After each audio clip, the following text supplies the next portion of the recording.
We dismiss history at our peril. Liberty Nation Radio with Mark Angelides. In the wake of the sweeping opinion from the Supreme Court regarding gun rights in America, one would expect executives across the nation to be falling in line and following the law. Well, maybe not quite all executives. In New York, Governor Kathy Hochul has come out swinging and signed up on a series of laws that, let's say, go against the spirit of the SCOTUS opinion. To delve into the constitutionality of such a move, we're joined by Liberty Nation's legal affairs editor, man about town, and host of the excellent Uprising podcast, Mr. Scott D. Cosenza. Welcome aboard, Scott. Thank you, Mark. It's a pleasure. So, Scott, give us a broad strokes picture here. What has Governor Hochul put forward to fight We back? can even expand it a little bit beyond Governor Hochul. This is liberal. So the jurisdictions that are affected by this are ones where there's effectively no Republican competition for leadership. So these are lockstep Democrat jurisdictions. We're going to, premier New York to be sure, but also New Jersey, Maryland, Hawaii, and some other states. Delaware. Let's not forget Delaware. Yes, absolutely. How could we? And basically these leaders, Mark, they have a choice. They can take the one big L, which is to say they lost their bid to keep guns from law-abiding citizens from being able to carry them in their states, or they could do what Governor Kathy Hochul and the New York legislature are doing, and they seem to be favoring death by 1,000 cuts. Now, we saw some recent news out of Maryland, by the way, where they seem to be taking the L. Like they've recognized that the Supreme Court has declared their licensing scheme unconstitutional and violating all the rights of the citizens who live there, and they're going to adjust their licensing process by simply removing the odious portion, which is basically the discretionary review, yeah. Right? Basically the part where they say, no, we don't like you because you want to carry a gun, so we're not going to let you carry one.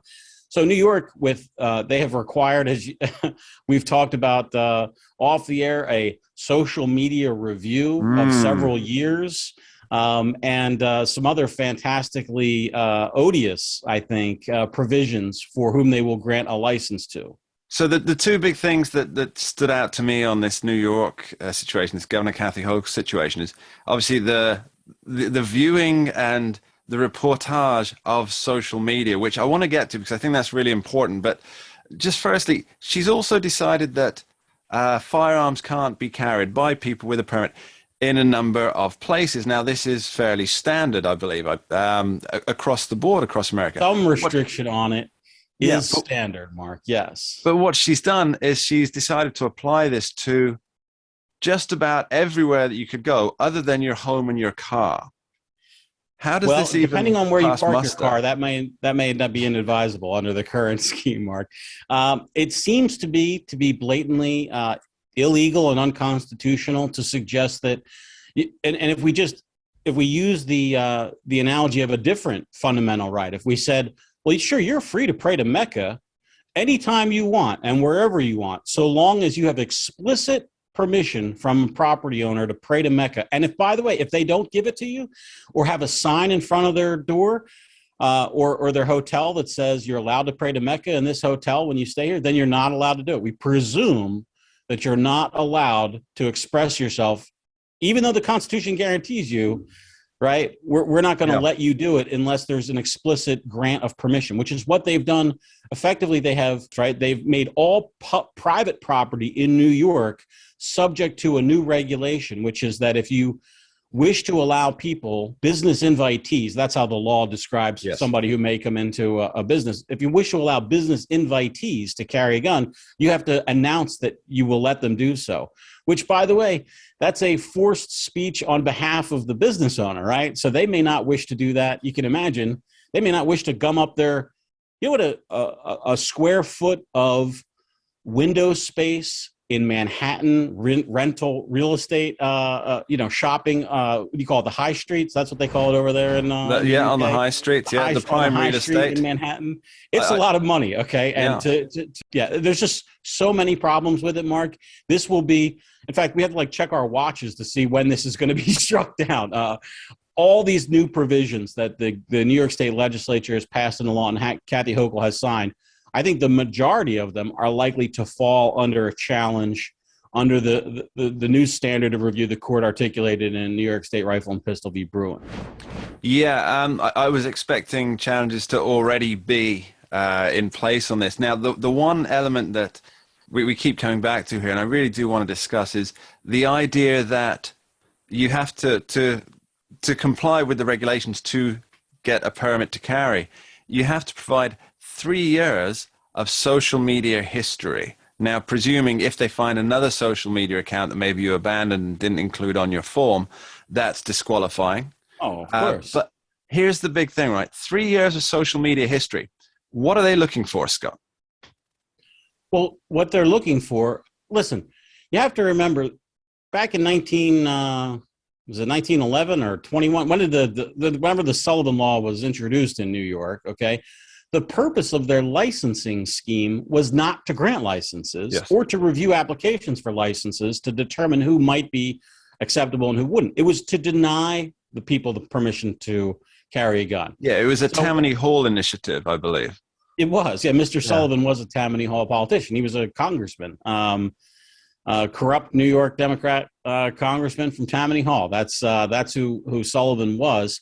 But when the entire system is geared towards one goal, which is to deny licenses, without some kind of root and branch change, the DNA is still there. And of course, the desires are still there. And part of the thing that's just kind of laughable from a review perspective, all these politicians dunking on Twitter, these New York politicians, whether it's from the Manhattan Borough president on up to Governor Hochul, basically saying like, well, the Supreme Court, they could say what they want, but we're going to go ahead and frustrate their will. That's not going to look very good when it comes to defending those laws in court and saying that they weren't designed for precisely what we know what they were designed for. By the way, to frustrate the opinion of the court. And we know it not because we're mind readers, but because that's what the people who pass the laws are telling us. Yes, it's like OJ writing a book. I didn't kill my wife, but if I did, here's what I'd do. If I did it. Yeah. Now, really, with this idea that people have to hand over their social media, I think what worries most people really about any government agency having, access and permission to go through your social media is that the people who are judging you may have antithetical beliefs to you. So, for example, is somebody waving a MAGA flag considered to be a terrorist by people in New York City who have the control over gun issuance permission? So I don't think you're wrong about your concern there. I just think that's like concern number 37 down the list when it comes to, by the way, what if I just wrote my friends letters instead of posting on Facebook? Could they be entitled by law to me reproducing every handwritten letter that I've made in the past 3 years? Like, in other words, the number of problems about this, I don't disagree with what that you've presented a problem. You have, but also there are so many others that I think are just beyond the pale. Also, if you have to turn over the keys to these accounts or disclose it in other ways, there are terms of service violations that might be mandated by the law. So New York State may mandate that you violate the law, which is the contract that you have with a social media company, by giving them access to it. This is a problem some employers have run into. So I don't know if their quick work of making a hash of the Supreme Court decision factored that into account and how they're going to get over that hurdle. Which, again, just to be clear, I don't think they're going to have to, because I think it's going to get stricken down. I think that we have seen, the Full Employment Act for lawyers in these states where they want to hold on to these restrictions, and they will be root and branch excised from the law. Excised from the law. Let's hope so for the unconstitutional. Scott DiCosenza, thank you ever so much. Thank you, Mark. And that's almost all we have time for on this edition of Liberty Nation Radio here on the Radio America Network. I'd like to take a short moment to thank our guests, Jeff Charles, Andrew Moran, and Scott DiCosenza, and also to extend my sincerest thanks to you, the listeners out there, for being with us and making this all worthwhile. You are appreciated. My parting shot for this week. Singer Tom Jones once sung "Elusive Dreams and Schemes." I'm reminded of this ballad whenever I hear a politician tell me what he or she wants to achieve. Is it too much to ask for a step-by-step account of how something will be implemented, costed, and most importantly, measured for success or failure? If government were a private enterprise, it would have been bankrupt long ago, because it does not and will not recognize its own failures. And by ignoring said failures, continues to make them again and again. We hear such grand talk of accountability, but sadly, it's never aimed at the self. How can you hold others to account if you don't start with looking inward? Let he who is without sin write the first bill. We dismiss history at our peril. Liberty Nation Radio with Mark Angelides. We're doing it for real, really real.